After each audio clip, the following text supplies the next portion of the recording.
specific It drink? is. You I'm get, trying I get it right at now. Taco Bell, and it's probably my favorite soda, hands down. Okay, so love. I mean, yeah, it's pretty good. Yeah, sure. Next. Next, this is a Dorito something. Chelada. Sam, can you like? Holy shit, that looks crazy. This one has cheese on it, so I might not like it for that reason, but I'm gonna try it though. Just shredded cheese? That's a strange attribute, not to like cheese. Yeah, Especially for a European. It's like, Can you explain what he's eating? this shit is good though. That's a Doritos Locos Chalupa. I've actually never had it. Doritos Locos Chalupa. Okay. it's crazy, dude. It makes you go insane. I've never had one either. I've loco. actually got one. This is Yeah, really this is just good me. though. What's that movie called? The Chocolate Fabric? Or Charlie and the Chocolate Factory. yeah, what's the short people called in that? Oompa Loompa. Oh right, I was mixing that up with Shumpalu or whatever Oompa that's Loompa. called. Yeah, Shumpalumpa. Chumbawamba. So the taco you're not into. This one, yeah, I liked it, dude. I You like like- all this, dude. Okay, all right. I think because I have never had any kind of tacos like in fast food style. We don't have that in Sweden, but this was very good. Okay. And, yeah. Rating? I mean, I'm gonna lower the first one a little bit. 8, and this one is also 8. Did you lower your rating? I lowered the first one. This is a 9. That's it. Yeah. This one was better. The taco was better? Yeah, I think so. Because the Dorito Wow. was really good. Got that Dorito dust, baby. Okay, that Dorito dust goes a long way. Okay, up next, what do we got, Sam? That's the Burrito Supreme. That's a classic. That's a classic. That's just a straight up Iconic. burrito. I've never had a burrito, except the one I had yesterday. But this is the first dry one. Drum roll. Get in there like I do. Deep throat that thing, boy. Big bite. Oh yeah. We got oh yeahs coming from Love. This is really good too. Okay, he loves it. He loves it.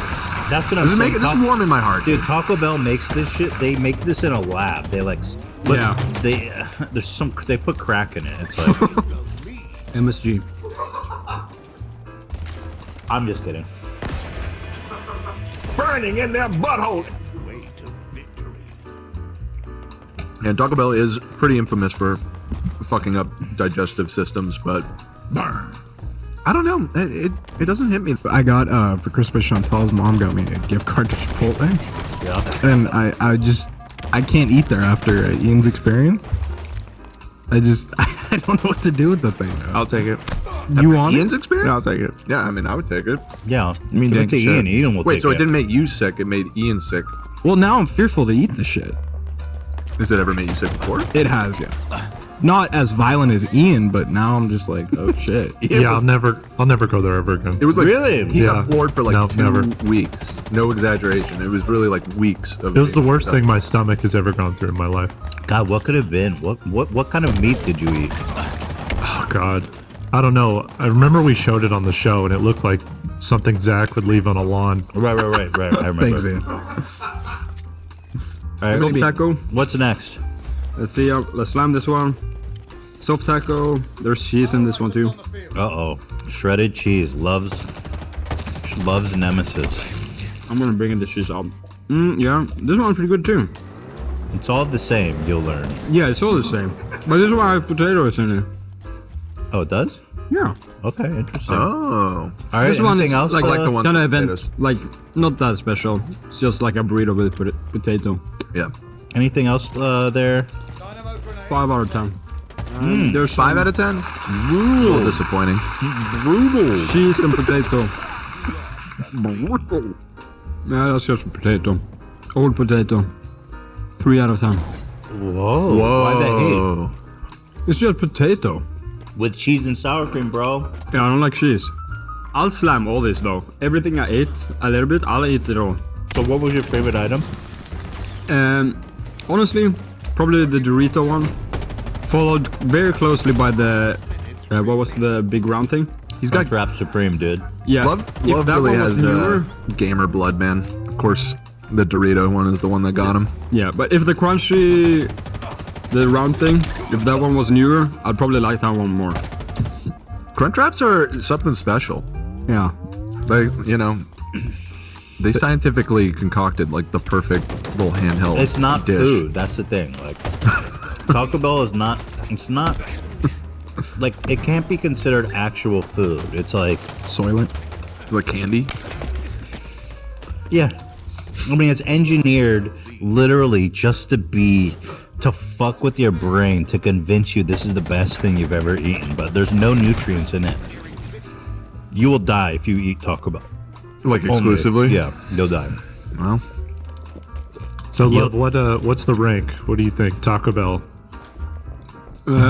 Just because it's a kind of a novelty for me, I never had tacos in that way. I'd say 8 out of 10 total. Yeah, yeah. Very nice. love to hear that. So, as someone who doesn't like cheese, what's your favorite food item? Well, it's very specific. I don't like when the cheese tastes too much, but when it's melted, I'm fine with it. Like pizza and stuff. So, what's your favorite food item? Probably a good pizza, kebab pizza. Wow. Doesn't Kebab like cheese, pizza. favorite food? Pizza. Yeah, I know it's ironic. Next thing we gotta get Love to try, Ian. One of these. This is the burrito that sent Ian to the hospital. The Ain't burrito. a bowl. burrito. It's just a fucking. What an abomination, man. When was that? What, like 4 months ago, right? Something like that. I have not had Chipotle since. Yeah, there was a neither. mystery. There was a mystery bowl. So what happened was, we ordered like a regular meal, and then they were like, "Oh, this was an extra." So this might have been tampered with. This is ecological planting of, inside the bag. And yeah, I did space it out over about two and a half days. I don't think Chipotle doesn't have a shelf life. You You know what I gotta eat mean? that in the moment. Well, it's so much volume. Look at that thing. You had to throw that out, dude. I feel like you had one opportunity. I think that thing turned into a petri dish after like 3 hours. I opened it and I was like, "There's so much food. I struck gold here. I mean, for days." Yeah. And then you didn't have to eat for days. I can't, dude. I just can't. All right. Well, fun times. Congratulations, Love. We should make a tier list, tier maker for Love. Sure. With all the food spots. Yeah. Oh, look at this. Cam found the actual conversation when he was like, "I'm on day 6. Someone must have shit in my food." Yeah, I was trying to get him to see a doctor because it was like I thought he was actually think dying. I did go to the doctor. And what did they say? Like, dude, you just eat, Oh, you just ate drink Chipotle. some water, bro. Oh, you ate Chipotle? Yeah. Okay. Well, there- why didn't you say that? I was resisting it, but then it hit like day 14, and I was like, I gotta go to the doctor. This is bad. I might be dying, actually. Yeah. Oh my god, a little came out. I'm shitting myself. Actually, I'm already taking my pants off. what was the wiping situation like? When you poop that much, do you like it becomes a delicate process, right, Ian? You can't really fully commit to a full and total cleanup after you shit like your 10th time in a day, right? Well, you have to be sort of economic with the toilet paper usage. So it was without getting into the gory details, I would go and not leave the toilet because I'm like, it's probably going to coming hit me soon. in about 3 minutes. So you I don't would- want to use a double roll, so I'll just wait it out and then do one wipe for 2 shits. I apologize. Yeah, that makes sense. I mean, you have to put it on like the delicate setting, and even the delicate setting hits you wrong. Right. I'm surprised you could use toilet paper. I mean, that must be like sandpaper at that point. All right, I'm done. Thank All you right. for watching, everyone. Oh, we didn't get to do our. We didn't get to do a stat lot of things. bit I know. We spent. So maybe on Friday we could do it with Ela. She'll enjoy that. All right. All right, we'll be back on Friday for After Dark Live. Appreciate y'all. Thank y'all so A very much. special episode. Oh, that's the Christmas app? It is. Oh, well, shit. We don't have time for anything. All right. Well, whatever. See you on Friday, guys. Love you. God bless. That's all.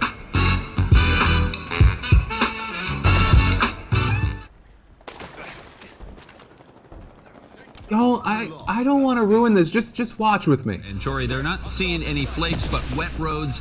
And now we're starting to experience, unfortunately, in freeze thaw, we see this, water main breaks.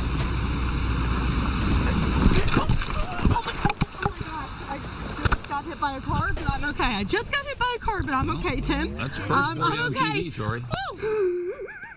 That's a first on TV, Tori. Now, Tori, on the other hand, like a BAMF, picks herself back up, regains her composure. She actually tries to continue the report. Also, this is a fun note. I'm okay. Yeah, you know, that's live TV for you. It's all good.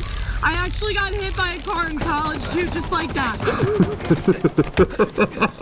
She also, a million times better than me, because if I got hit by that car, even at like 3 miles an hour, I'd be like, my neck, my leg, someone call my lawyers and the insurance. She seems to be letting the person that hit her know that she's fine, it's okay. Ma'am, you are so sweet, and you are okay.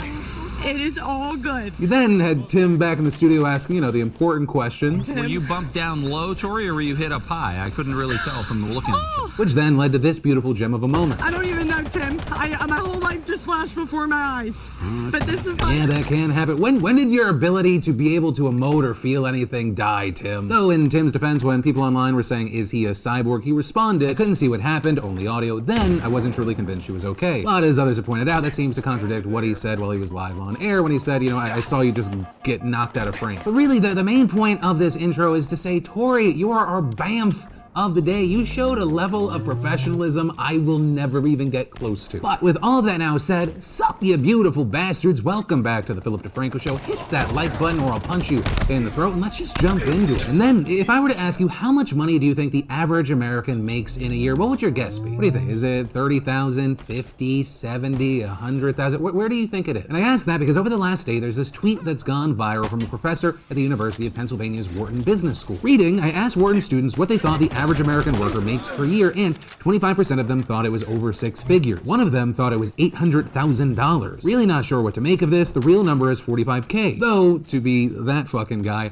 the average income is different depending on which agency you're looking at. According to the US Census, the median income was $41,535 in 2020, whereas you had the Social Security Administration saying the average was $53,383, with the median being $34,612. But that's also arguing semantics, and a lot of the focus has been on the 25% that think that people are making 6 figures. With people noting these are students from an extremely prestigious school, and what we think is normal is based off of our lived experience. Right? It's absolutely possible that their upbringing influenced their perception, as the average median family income for a student from Penn is $195,000, which is exactly what led to so many people critiquing rich Americans as out of touch. Writing things like, this is why the wealth gap is so toxic to our society. The rich literally have no concept of how anyone actually lives. Most people I've met don't even make 45K a year, as well as the disconnect between the entitled and the working person is real. These wards will go on to public policy jobs, the law, politics, business, just as ignorant of what real life is for most of US society, while having the authority to decide our fates. Therein lies the problem. Actually, on the other side, the professor that even tweeted this in the first place said,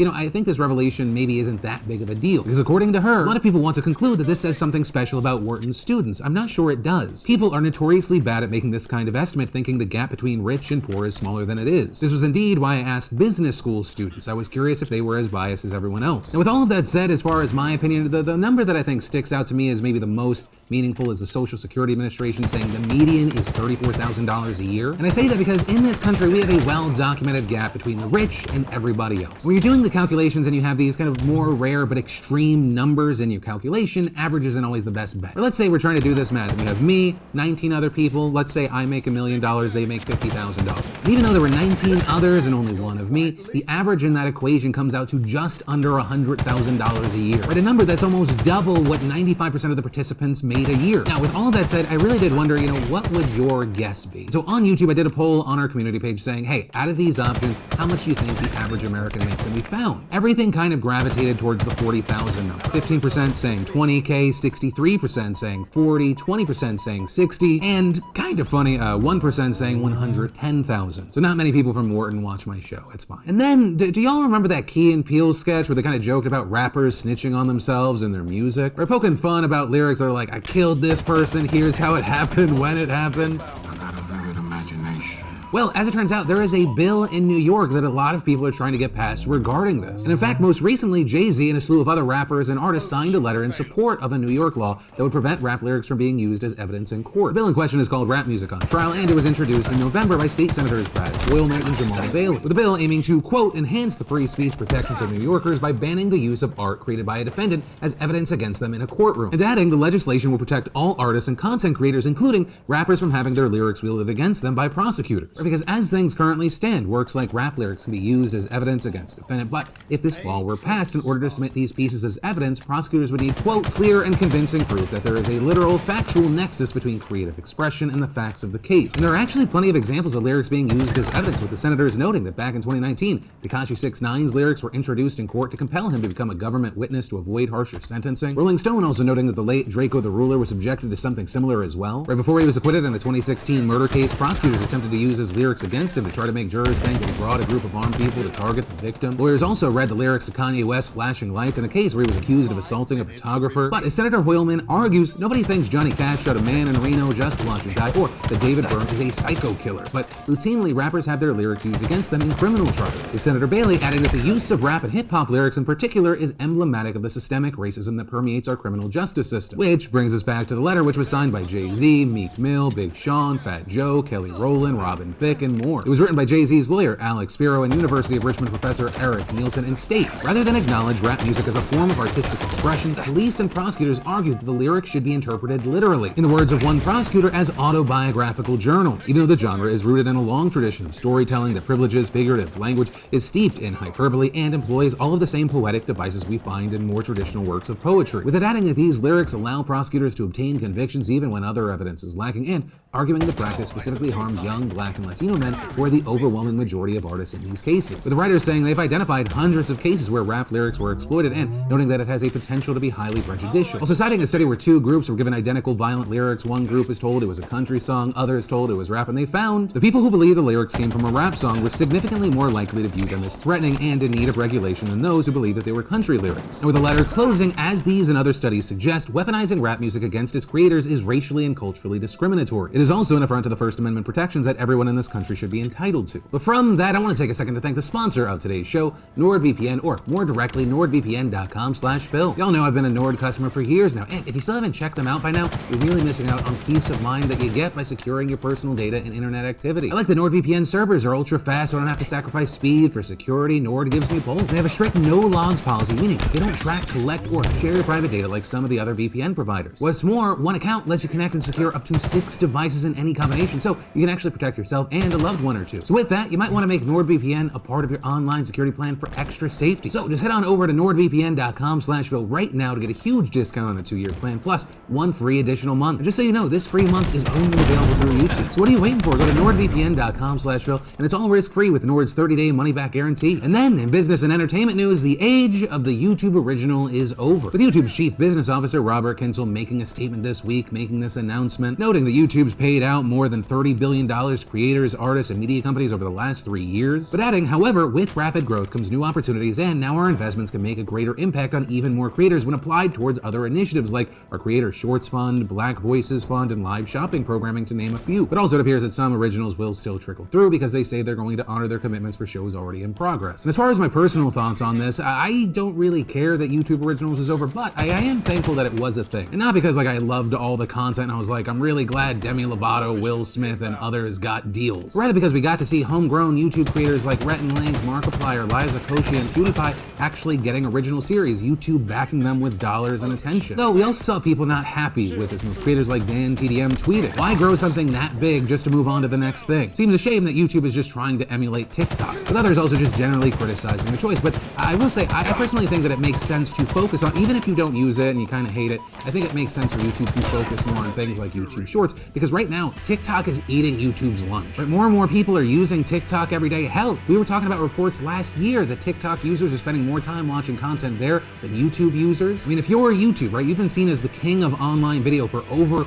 a decade. That's a cause for concern. I mean, YouTube's lucky, and I use that word very loosely because they put a lot of work into it, but they're lucky that they pay out creators so well, especially compared to TikTok. The number of times I've been scrolling on TikTok and someone shares like how much money they're getting paid on a day where they got like 7 million views and it's like $100 or $200.